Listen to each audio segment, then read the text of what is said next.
Our man Eddie Gonzalez with us here. We were just talking about the difficulties of this WWE ESPN relationship, and Eddie was just talking about how like the whole thing is a work now. And the one thing, like everything, like literally everything you see, it's like it's not real. It's some form of script, even when they're telling you that it's real. And that was the thing about the John Cena part of Netflix that I appreciated is John was just like, I'm not going to tell you anything, because if I tell you anything, if I tell you why I did this, if I tell you that, it destroys the end of this, and there's still a story to be told. So I actually appreciated that from John, that he didn't try to like, they didn't try to work that. He just said, no, sorry, I'm not really going to participate in this part. My take about, because I want people to watch the end of this story. My take about wrestling has been the same for a while now. Like, we watch it wrong now. And what I mean is, we were never supposed to have all this information, and now we do, and we watch it through that lens. Like, oh, such and such has the belt. This must be by way of backstage manipulations and politics, and or such and such is getting a push.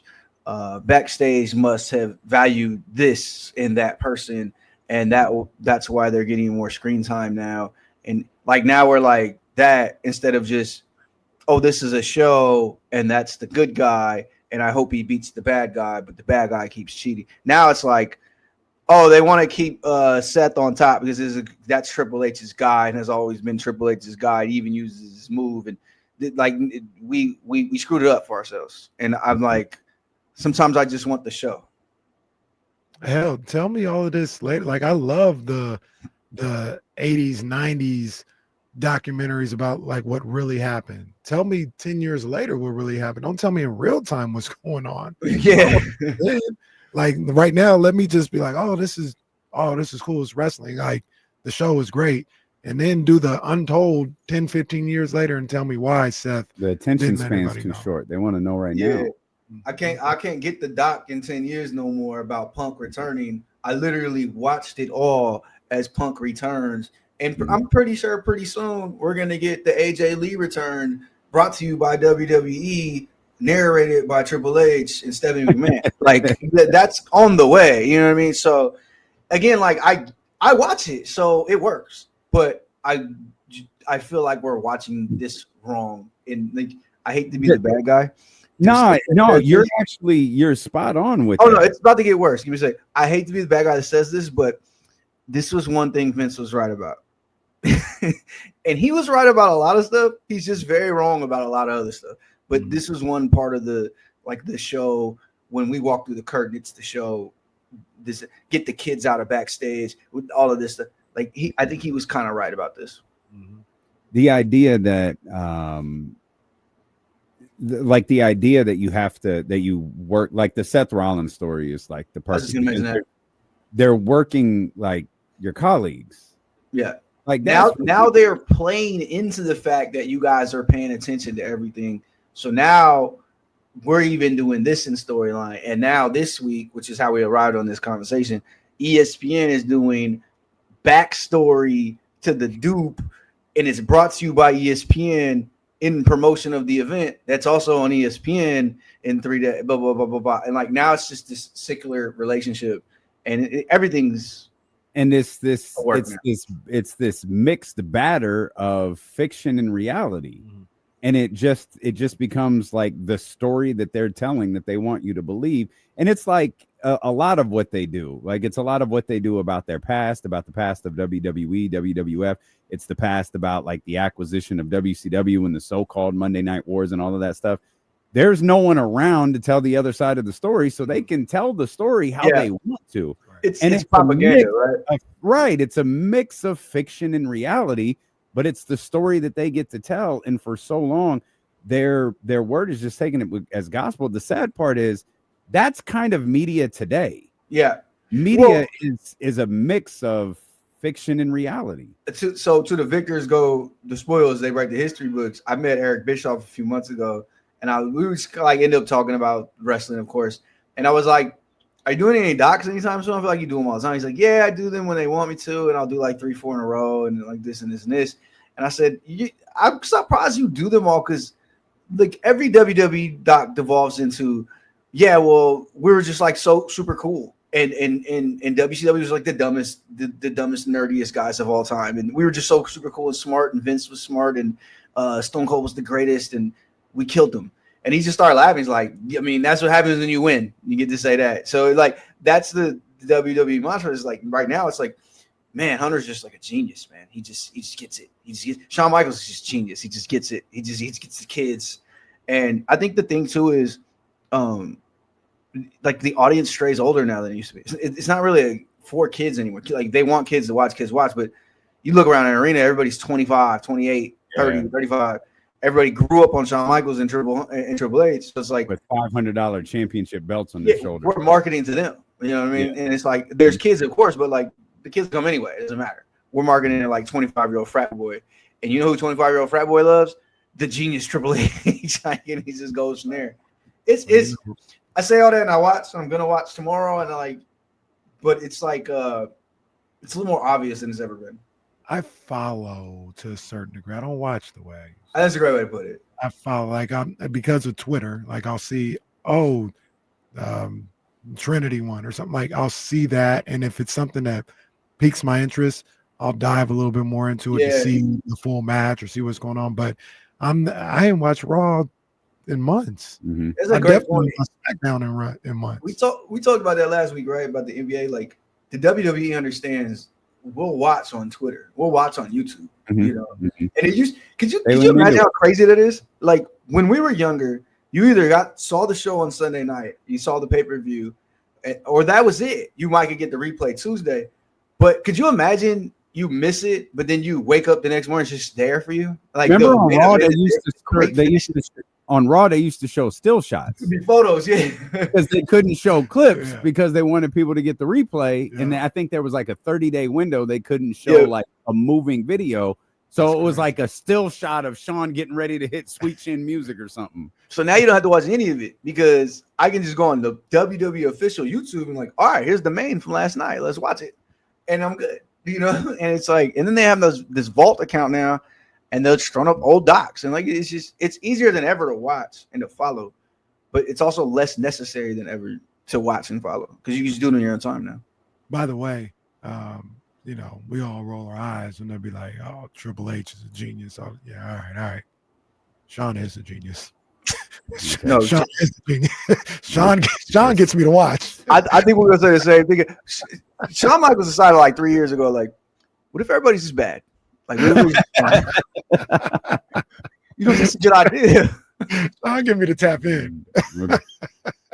We're going back to the Attitude Era with Sable and Sonny. No, but he said, "No, I'm gonna find 40 Sables in Jacqueline, but I'm gonna find them in D1 colleges playing basketball and gymnastics." Mm-hmm. Like, good. That dude's like, he's like Sam Presti Scout. Like, he's up here, dude. Like, he gets it. Flavors too, like executive of the year, Shawn Michaels. Like he knows what we all like. Like, oh, this one's not for you. Let me introduce you to Rhea Ripley. You don't like Rhea? How about Kaylani Jordan? Here you go. Jada Parker.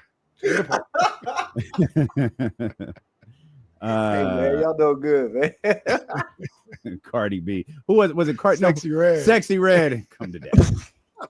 Yo, and they holding him hostage backstage. He doing TikToks with all of them. Like, Jada Parker be having him by the neck. Like, come on. And it's so crazy too, because Shawn was the boy toy, and and now he's just bald, and he walks around in these like tight jeans and this like blazer, and he just looks like a crazy old man. They love him though. Like everybody loves him. Yeah, everybody wrestles like him now too. That's the other part. Like he's training everybody to wrestle just like him. Yeah. That's why we get Sweet Chin spam every match we watch on NXT ever. Did you read the New York Times today? You know, I just like I don't like. There's almost not a polite way to say this, right? And I don't want to be rude, but like to bring your family in this world and they're growing and they're people within workplaces end up dating and stuff. So it's like almost expected, but you would hope it wouldn't, I guess. But it's just like crazy to have that business out in the street to me. You know, maybe he doesn't care. He knew, obviously, but like to have that business put out in the street and now people are just judging you on that is wild. But this is no secret, right? Like we can't be that surprised. His other daughter's married to a former player, right? Oh, I don't know. Yeah, I'm not sure. I don't know about that. I'm Jeremy Lamb. Pretty sure married his other daughter. No, this is the same daughter. This is the same girl. The same daughter. Yeah. Guys. That's the same. This is the same. Okay, now I did read some new stuff today. Like how's Jeremy Lamb feeling today?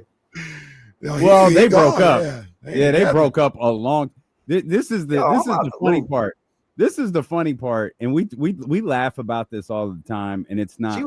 She also used to be a singer. Yeah, yeah, artist. Okay, yeah. I follow now. Yeah. No judgment. No, a singer, general manager. A little bit. A little bit. I mean, who of us hasn't slept with a potential murderer? Like, I mean, come on. Like, I thought you were gonna say coworker. Well, some of us are sleeping with coworkers, but it's different. It's different. I told Eddie this during the break. Like, I can sleep with my coworker. I can't sleep with my boss. And that's a very different or thing. my employee. Right. It's a very, very different thing. I mean, so the general manager.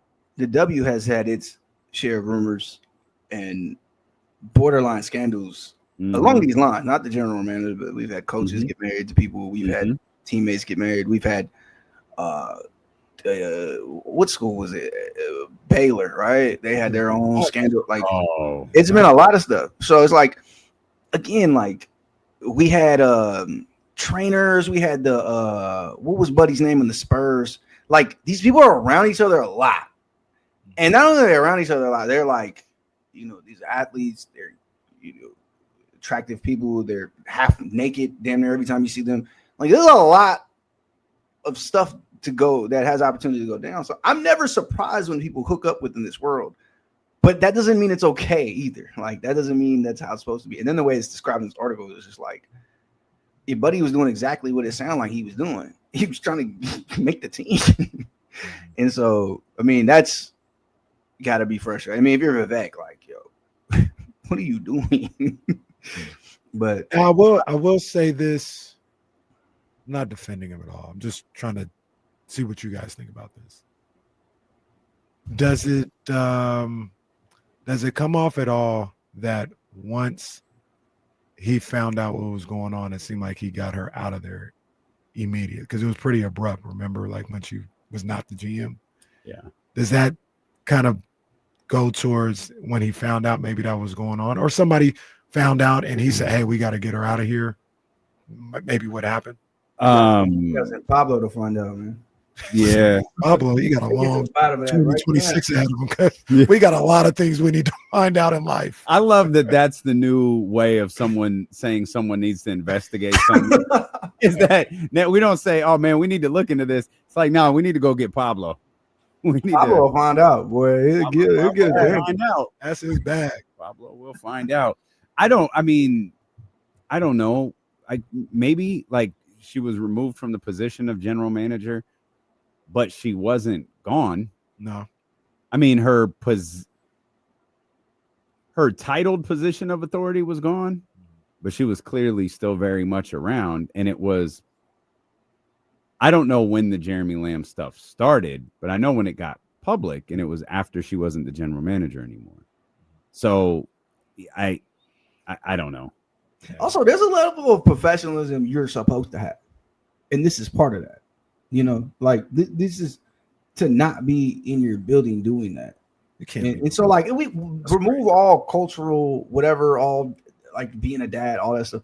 There's a level of professionalism you're supposed to have in that higher position in a company. I would imagine, especially being family, you know, like all the, you know, all the like opinions that come with that. Like, all right, let me be on my P's and Q's because I already know how people feel about me being placed here. You're already being scrutinized. Yeah, and so to still do that, it's like, all right, you can't be here. Like you're causing more trouble than you're worth at that point. So it's, I don't know, it's a messy situation. It's always a messy situation when this happens. We were talking about Ime on the break, and there's been other examples of scandals like this.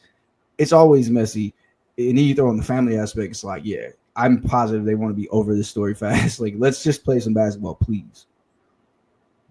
Yeah, it's just a bad look. It's just a terrible look for everybody involved.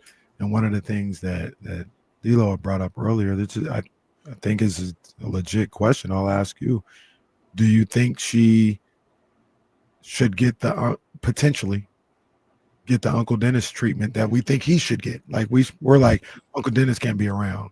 Do you think the NBA might look at Angelique and tell Vivek, like, you want to keep this team, she can't be around? I would imagine. So he's not the sole owner, right? So there's a board. There's people who are involved with this type of situation. Now, again, that's a lot to tell somebody, especially a powerful man like that. Like, hey, I would imagine it has to be considered at some point.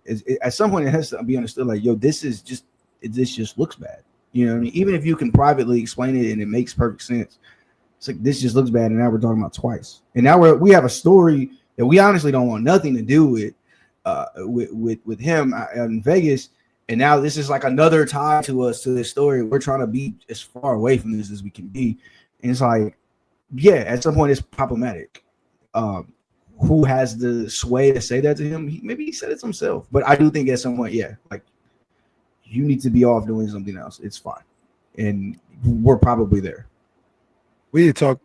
My bad. No, you good. I was just going. Our man Polo L says we're acting like players of all sports don't date the cheerleaders, dancers, ticket sales, all of that. Players aren't the cheerleaders' bosses. Yeah, we're not talking about the owner's daughter though. That's different. Players aren't ticket sales bosses. That's not the same. That's not the same thing. And also, as far as I know, if they are caught, one of them's got to go. Usually, it's the cheerleader or the ticket salesman. Like that's not. From what I know, inside NBA organizations, the cheerleaders aren't supposed to date the players. Like if it comes out that they're dating the players or whatever, they'll tell them, look, you either got to stop dating them or you can't be a cheerleader no more. Mm-hmm. And or they won't even give them that option. They'll just be like, you can't do it. And that's like you said, that's a completely different dynamic than what. And by the way, when that happens and comes out, it's usually some scrutiny with that too. You know, Dwight Howard. Mm-hmm. Dwight Howard came into the league as like this church boy, and then got a cheerleader pregnant. She went viral like earlier this year for like going off on him. But anyway, the point is, that was a big deal when it happened. It was like, yo, you can't do that, dude. Like, what are you doing? And then pretty sure his dad wanted to kill him too. Yeah, it was a thing, and like he's had more kids and more scandals since then. But it's not like we just go, oh, they're dating, okay, whatever, cool. No, it's usually a big deal, and it happens in football, and it's like. Yeah, it's usually big. Even like Eric Spoelstra was dating a former cheerleader. That was a big deal. So like, yeah, it's usually an issue. The thing we had talked about earlier too was, you know, in regards to her not being around anymore. With this story coming out, I talked about how if I was Vivek, and let's get away from ownership and all this other stuff, that's my daughter. I don't want to put you in that position no more. Right. I want you sitting courtside where a drunken fan can call you something or say something to you, or people, you know, taking video of you at half court on Twitter and start like. I think I want to, as much as I enjoy owning this team and having you there with me and everything, this is something that, like I said, you being my daughter, I don't even want to subject you to some of the things that the public may say because of the story that's come out at this point. Yeah, there's two sides of the dad coin, and we don't know how Vivek is or isn't as a dad. You know what I mean? Like the most we know is for Malcolm Gladwell's book, where it was like he wanted his kids to win. But like the point is that I'm going to make is if he isn't overbearing dad, it's like, yo, you can't do that. He's also like caring dad. It's like, yo, let's kind of shield you from some of this that's about to happen, some of this scrutiny. And that's probably the easiest way. She doesn't need to be a public figure. She can be off being Vivek Ranadive's daughter or running some other business. I'm sure he has. And it's like, but again, I think it goes back to the scrutiny of just the nepotism of it all. We all laugh at Stephen Jones all the time. You know, we laugh at, going back to wrestling, Khan with AEW. They call him $1 billion baby all the time. Like we do that all the time. And it's no different from that. And so it's like, why put her in that if you don't need to? Hell, bring it full circle. People laughed at Hunter. Yeah. Like, Hunter married into one of the biggest positions in now I don't think that this is true because I do think Hunter knows the business as well as anyone ever has, but this is the scrutiny you invite when you fall in love with the boss's daughter. Like, yeah, and part of everything you've accomplished, everything Hunter has ever accomplished in his career, everything he ever will accomplish will all be undermined by the fact that he married Stephanie McMahon. Yeah, and it's not fair, it's just reality. And the more Steph says about this story, and she's always like kind of like on thin ice with it, but like she makes it almost sound like Vince pushed those pieces into place. And like there's a lot there. Let me we'll talk about that for 5 hours, but yeah, that's what comes with that. And if you're in their chair, you go, no, I worked hard for this. I did what I had to do, and I made it happen. But still, there is that scrutiny. There still is the way, and perception becomes reality. So. You know, perception for this story right now is what it is, and that's reality for a lot of people. And the only way you can kind of protect her from that is to remove her from that in totality. Quick change of subject. So we have a few minutes left here, Eddie. We have seen so far in the first 2 weeks, good Gino, no, and bad Gino. Have we seen good Gino? I thought he was pretty good week 1. It was really good. I thought he was pretty good. I thought he was control. I thought he was solid. He was very bad on Monday night. And now they got a game against the Commanders with Marcus Mariota instead of Jaden Daniels. And I think a lot of us, I'm sure Raider Nation included, want to see how this team responds after that poor offensive performance against the Chargers. Yeah, let me warn the Raider fans out there. Don't get too excited that Jaden Daniels is out. It would be the most Raider thing ever for Marcus Mariota to just shred us and run for 85 yards and 2 touchdowns, right? Like it would be the most Raider thing ever. Yeah, that Monday night game was tough to watch. I mean, your first throw, the first play of the whole game is a nasty interception that should have been intercepted by the first person, got intercepted by the second person. And it just goes from there. The other two I can almost overlook. Like he was trying, you know, it's like, all right. But the team just didn't look good. Can't block. Even when Khalil Mack got hurt, they still couldn't block. They can't block for Genty. He's got I think more negative runs than he has runs over 5 yards. So it's like he's just in this situation where he's always about to get tackled when he gets the ball. I actually kind of like their weapons at receiver, but what can you do if you can't throw to them? So it's like this weird situation. And for the Chargers to be able to sit back in zone all game, the same zone essentially, and you can't pick through it. You don't have the athletes to do anything to shake them out of it, and you can't block enough to sit back and finally find the windows and make throws. That's unfortunate to watch. I mean, this is kind of what we knew this team would be, like, okay, and they're not going to be great. So, yeah, they probably should win the game on the road, even though it's on the road because it's a backup quarterback, and Washington isn't all that great either. Mm-hmm. But don't be shocked if it's a close game. And we see some great plays by the speed they have on out in Washington. And like Marcus Mariota scampers for a few different situations. I'm not excited about this thing, you know. But it's frustrating to watch. But that is Gino. Gino have good games. Gino have bad games. He's a journeyman quarterback who's made it work in this league, and that's what we're gonna get from him. That's the play we're gonna get. And unfortunately, the crop of quarterbacks in college right now don't look all that great either. So I don't even know what we'd essentially be tanking for if we tried to in the next 2 years. I don't usually buy into this stuff or anything, but it is a bit, situationally, it's a tough spot. You're on a short week. You're going cross country. The team that they're on a long week, by the way. They're on the mini bye. They're coming off a loss. They're going to have everybody's focus in that locker room. It's a tough spot. It's a tough spot for the Raiders this week. The Commanders are probably looking at this like, we need this win. We got the Raiders in this situation. We have to win this game. So it's a tough spot. Yeah, and then, long week, going west to east, all this stuff working against you. you should be the better team. The other team is going to start a quarterback, but again, I'm not getting my hopes up. Thankfully, it's at 1:00, so I'll be like able to get over it and watch some good football out of that. KD about to be on your head, bro. Look, he tried to. I don't know if I could say this. He tried to make a friendly wager with me today, and I'm like, still, I'll take it. But yeah, I think he's going. I was thinking about going, but after that, I'm like, I ain't going. I think he's going. So good Have luck. a great weekend, Eddie. Enjoy the game. Appreciate you as always. Hey, D-Lo, I like your shirt. I do not like his though. Understandable. Shout out to the GOAT. 49er Friday. All right, guys. See y'all. Appreciate you, boy.